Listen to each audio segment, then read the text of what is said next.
मैं बिल्कुल भी नहीं कहूंगा, खासकर भाजपा वालों को तो कुछ नहीं कहूंगा। उसके दो कारण हैं सर। पहला कारण यह है कि मैं कानपुर में रहता हूं, दूसरा कारण यह है कि मैं कार से चलता हूं। कानपुर वाले की कार जिस दिन से पलटी थी, हमने उसी दिन कसम खा ली कि बीजेपी वालों को हम बिल्कुल नहीं लपेटेंगे, नहीं वो कब हमको लपेट दें इसका कोई भरोसा नहीं है। एक बात ताली बजा के शुरू कर दीजिए। प्रशासन के बड़े लोग बैठे हैं, गौरव भैया को नमन करता हूं। हमारे संतोष भैया कानपुर में थे, यहाँ पर आगे प्रशासन के बड़े अधिकारी हैं। प्रशासन और पुलिस के लिए भी कुछ नहीं कहूँगा। पुलिस थाना चौकी, आपने सुना होगा, थाना नाम हमारे कानपुर की देन है, थाना। अच्छा। हमारे यहाँ कानपुर के पुलिस वाले किसी को पकड़ के खंभा पकड़ाते हैं, दरोगा लट चलाता है, कहता है तू था, तो कहता है ना, कहता था ना, था ना, वहीं से थाना उत्पन्न हुआ है। वहीं से हुआ है। तो संतोष जी बैठे हुए हैं, तो मैं प्रणाम करता हूं। कानपुर आप कभी आइए, आप तो कानपुर के बगल में रहते हैं। हिंदुस्तान का सबसे विचित्र शहर अगर कोई है तो कानपुर है। मैं एक स्कूल में पढ़ाता हूं। हाथ से कभी अगर टीचर हो जाए तो बच्चे का भविष्य आप समझ सकते हैं। हमने अपने ही स्कूल के एक बच्चे से पूछा, हमने कहा बेटा ये बताओ 1 किलो रुई और 1 किलो लोहा, दोनों में भारी क्या होगा? उसने कहा मास्टर साहब लोहा भारी होगा। मैंने कहा बेवकूफ, मैं जो तुमसे कह रहा हूं कि 1 किलो रुई 1 किलो लोहा, जब दोनों 1 किलो है तो लोहा कैसे भारी होगा? इसका जवाब सुनिएगा। उसने कहा मास्टर साहब आप हमको 1 किलो रुई फेंक के मारिए, हम आपको 1 किलो लोहा फेंक के मारते हैं। हाँ, ऐसी ताली बजाइए, आप जान जाएंगे क्या भारी होगा। विजय भाई भी बैठे हैं। हमने दूसरा क्वेश्चन पूछा, हमने कहा हिंदुस्तान में सबसे तेज उड़ने वाले पंछी का क्या नाम है? उसने जवाब दिया हाथी। हमने खड़े हो जाओ, तुम्हारे बाप क्या करते हैं? उसने कहा योगी जी की बुलडोजर चलाते हैं। हमने कहा बैठ जाओ, हाथी सही जवाब। बहुत अच्छा। तो मास्टर जी बड़ा होशियार होता है भाई साहब। मैं उसी कानपुर से आया हूं, इतना अद्भुत शहर हमारा है। कभी आप बनारस जाइए, आप तो जाते ही होंगे, बनारस जाइए, रेलवे स्टेशन पर उतरिए, वहां लिखा रहता है बनारस का पान आपका स्वागत करता है। कभी आप जाइए, आप कभी आगरा जाइए, वहां उतरिए, वहां लिखा रहता है आगरा का पीठा आपका स्वागत करता है। हमारे कानपुर आइए, रेलवे स्टेशन पर उतरिए, वहां लिखा रहता है रूपानी चप्पल आपका स्वागत करता है। मैं उसी कानपुर से आया हूं साहब। अभी दादा कुमार सर के आशीर्वाद से मैं लाफ्टर चैलेंज में पहुंचा। मैं जब वहां शूटिंग कर रहा था तो वहां से आया तो सर मेरी घड़ी खराब। मैंने गौरव भैया जीवन का सबसे बड़ा पाप ये किया, कानपुर वाले से टाइम पूछ लिया, हमारी घड़ी खराब। हमने कहा टाइम क्या हो रहा है? तो हमसे कहने लगा ऐसा गुरु तुरंत यहां से निकल लो, टाइम बहुत खराब है। और हमारे मुंह बिल्कुल मत लगना, नहीं तो तुम्हारा टाइम भी खराब हो जाएगा। तो हमने कहा टाइम न बता दे, ये बता दे तेरा मूड क्यों खराब है? तो उसने कहा भाई साहब एक लड़की इसको हमने इतना कहा कि बड़ी कमजोर है, कुछ खाया कर, वो हमारा 50,000 रुपए खा गई। तुम साले हमारे मुंह लगे हुए हो, हमारे मुंह बिल्कुल में लगना, बहुत भरे बैठे हैं। तुमने कहा ऐसा क्या है? कहने लगा है कुछ नहीं, एक लड़की के चक्कर में 5 साल से लगे थे, हम समझते थे हमसे प्यार करते हैं, मुझसे प्यार करते हैं, तो इसमें हुआ क्या? कहीं हुआ कुछ नहीं भाई साहब, हमारे नगर निगम का चुनाव चल रहा है, उसको मिल गई है पार्षद की टिकट। पूरे शहर में होल्डिंग लगी है, युवा दिलों की धड़कन पुष्पा पाल। तुम साले हमसे टाइम पूछ रहे हो? लोग तो नारा लगा रहे हैं मोहर मारो तान के पुष्पा को पहचान के। कल एक लड़का कान में नारा लगा रहा था, इस बार हाथ उठा के ताली बजाना, लैया बड़ी करारी है, पुष्पा पाल हमारी है। तो सब हमारा उत्तर प्रदेश सबसे अद्भुत है सर। तो हमारे दिल्ली से आए हुए हैं, आप कभी दिल्ली जाइए, बंबई जाइए, बंबई के लोग अगर पैसा आ जाए तो अपने बच्चों का कैरियर बनाने के लिए सर करोड़ों खर्चा करते हैं। हरियाणा के लोग अपने बच्चे को स्टार बनाते हैं, स्पोर्ट्स में भेजते, करोड़ों खर्चा। उत्तर प्रदेश एक ऐसा प्रदेश है जहां कैरियर बनाने के लिए कोई खर्चा नहीं। 250 का कुर्ता लीजिए,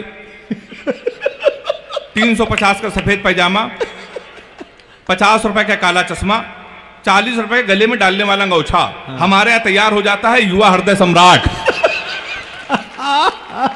ये केवल हमारे उत्तर प्रदेश में होता है सर। तो मैं उसी उत्तर प्रदेश का रहने वाला हूं। लोग बड़ी तुलना करते हैं तुम्हारा उत्तर प्रदेश कितना नकारा है, कितने आलसी लोग हैं।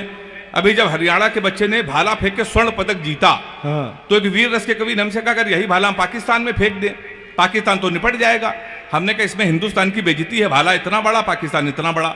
4 लाइन में मैंने पाकिस्तान को निपटा दिया है। अगर वो निपट गया हो तो मुझे तालियां बजा के मुझे बताना। मैंने लिखा कपड़े जिस पे टंगते हैं वो कीली फेंक के मारेंगे, कसी हुई ना मिल पाई तो ढीली फेंक के मारेंगे, जो भाला फेंका नीरज ने वो चीन की खातिर रखा है, पाकिस्तान तुमको तो हम तीली फेंक के मारेंगे। हम लोग सब ऐसे ही निपटा देते हैं पाकिस्तान को। लोग बड़ी तुलना करते हैं, पाकिस्तान हमसे कहता है हम कश्मीर ले लेंगे, कश्मीर ले लेंगे, कश्मीर ले लेंगे। हमने कहा बेवकूफ पाकिस्तान, सीमा हैदर तो हमसे ले नहीं पा रहे हो, तुम हमसे कश्मीर ले लोगे। तो लोग बड़ी सब तुलना करते हैं कि नहीं हरियाणा के लोग स्वर्ण पदक जीतेंगे, उत्तर प्रदेश के लोग कितने नकारा हैं। हमने कहा इसमें बहुत बड़ा अंतर है। हरियाणा का बच्चा सर सुबह 4 बजे जगता है, सबसे पहले जाता है जिम, 4-5 घंटे जिम करता है, वहां से आता है 4-5 किलो फल खाता है, वो सो जाता है। शाम को 5 बजे फिर वो सो के उठता है, फिर वो जिम जाता है, फिर 4-5 किलो फल खा के 2-4 घंटे टहल के सो जाता है। हमारे उत्तर प्रदेश के लड़के कानपुर मल्लावा के 9:30 बजे सुबह सो के उठते हैं, वो भी तब जब उनका बाप उनको लतियाता है। सबसे पहले वो जाता घर के नजदीक पुलिस चौकी, दरोगा के साथ एक सेल्फी लेता है, फेसबुक पे पोस्ट करता है नए चौकी इंचार्ज रामकिशोर कनौजिया भाई साहब का सानिध्य प्राप्त हुआ। ताली हाथ उठा के बजाय एक बार जोरदार। क्या बारीक बात पकड़ी है भाई। ये हमारे उत्तर प्रदेश में होता साहब। शाम को वो सो जाता है, शाम को जब वो सो के उठता है संतोष सर, तो 7-8 लड़कों से जो बियर की बोतल खोलता है, उसी दरोगा को प्रेशर में लेने के लिए स्पीकर खोल के फोन करता है, दरोगा जी नमस्कार, पहचाना? अब दरोगा जी समझते गुरु उस समय इसके मुंह न लगो, इस समय तो उसके लगी हुई है। दरोगा उसका फोन काट देता है, फिर वही दरोगा 12 बजे मारते मारते उसको थाने लेके आता है। अब की सेल्फी डालता है वो दरोगा, गुड्डू भैया 100 ग्राम चरस के साथ धरे गए। फिर गुड्डू भैया की होती रात भर कुटाई। 3 दिन बाद लोकल विधायक उसकी पैरवी करता है, फिर वो छूट के आता है, फिर वो विधायक बनता है। हम कवियों को बुला के सुनता है, ताली बजा सकते हैं। गौरव भैया यहाँ के लिए नहीं है, हमें सुरक्षित कानपुर भी जाना है। तो हमारा उत्तर प्रदेश बहुत अद्भुत है। 2-4-5 मिनट केवल मैं आपके और रहूंगा। रश्मि जी, गजेंद्र प्रियांशु जी श्रृंगार के बहुत बड़े कवि हैं। ये लोग आएंगे, आपको प्यार मोहब्बत की बातें बताएंगे, भटकाने की कोशिश करेंगे। मैंने प्यार मोहब्बत के विषय में सर कोई कविता नहीं लिखी, ऐसा नहीं कि कोई प्रेमिका नहीं है। योगी जी की सरकार, जब योगी जी की सरकार उत्तर प्रदेश में नहीं थी तो 15 प्रेमिकाएं थीं। जिस दिन योगी जी उत्तर प्रदेश के मुख्यमंत्री बने, हमने सबसे राखी बंधवा लिया, क्योंकि सर्वाधिक कुटाई किसी की यूपी में हुई तो प्यार करने वालों की। तो मैं प्यार मोहब्बत से बहुत दूर रहता हूं सर, दूर से ले रहता हूं। लड़कियों की बीमारी है, किसी लड़की से कोई क्वेश्चन पूछ लो तो इतना उठपटांग जवाब देती हैं। हमने एक लड़की से पूछा, हमने कहा तुम्हारा फेवरेट कलर क्या है? कहने लगी स्टूपिड कहीं के, कोई मेच्योर क्वेश्चन नहीं पूछ सकते। तो हमने पूछा, हमने कहा 0.8 मिलीलीटर सल्फ्यूरिक एसिड को न्यूट्राइज करने के लिए कितने मोल बाइकार्बोनेट की जरूरत पड़ेगी? तब उसने बता रहा हमारा फेवरेट कलर पिंक है। तो मैं बहुत दूर रहता हूं प्यार मोहब्बत से। मैं तो इतना दूर रहता हूं। लड़कियों की एक बीमारी और है, किसी लड़की को आप गौर से देख लो तो कहेंगी देखो कैसे कुत्ते की तरह देख रहा है, ना देखो तो कहेंगी कुत्ता देख भी नहीं रहा है। तो साहब मैं बहुत दूर रहता हूं। हमारे गजेंद्र भाई हैं, कह रहे थे हेमंत नाम में कुछ नहीं रखा, नाम में कुछ नहीं रखा। सही कह रहे थे सर, नाम में कुछ नहीं रखा है। मुस्कान नाम था उसका, वो हमारा नुकसान करके चली गई। फिर हम रोशनी नाम की लड़की में शिफ्ट हुए तो 2.5 साल उसने भी हमको अंधेरे में रखा।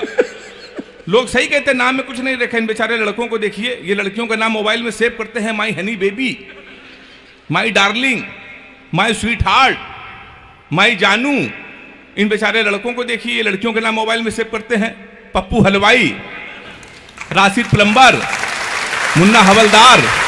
ताली बजाइए जोरदार। तो हमारे साथ तो साहब ये होता है। अभी सर हमको दुबई ले गए थे देश के सबसे बड़े मुशायरे में। तो जब मैं दुबई गया तो हमारी वाली ने सर फोन किया, कहने लगे हमने सुना है तुम दुबई में हो। तो हमने कहा सही सुना है। कहने लगे हमारे लिए एक सोने की चैन ले आना। हमने कहा क्यों? लेकिन दुबई में एक तो सोना सस्ता है और जीवन भर में तुमको याद करती रहूंगी। तो हमने कहा पगली हम चैन नहीं लाएंगे फिर भी याद करती रहोगी। उसने पूछा कैसे? हमने कहा जीवन भर सोचो कि हरामखोर से पहली बार कुछ लाने को कहा था, ये वहां से भी खाली है चला आया है। तो सर इसी चक्कर में कोई नहीं टिकता। और मैंने तो एक सबक लिया है, आप भी ले लीजिए। अपनी प्रेमिका को कभी भी रुलाना नहीं चाहिए, क्योंकि 7-8 हरामखोर उसका आंसू पोंछने के लिए हमेशा तैयार रहते हैं। हमारी हालत क्या हो गई है? अंतिम 4 पंक्तियां पढ़कर मुझे पूरे तालियों के साथ विदा कीजिएगा। एक एक प्रेमिका को बांट कर ले गए, जो नहीं माना उसे डांट कर ले गए। जिस पेड़ पे बांधा था मोहब्बत का धागा, नगर निगम वाले उसे भी काट कर ले गए।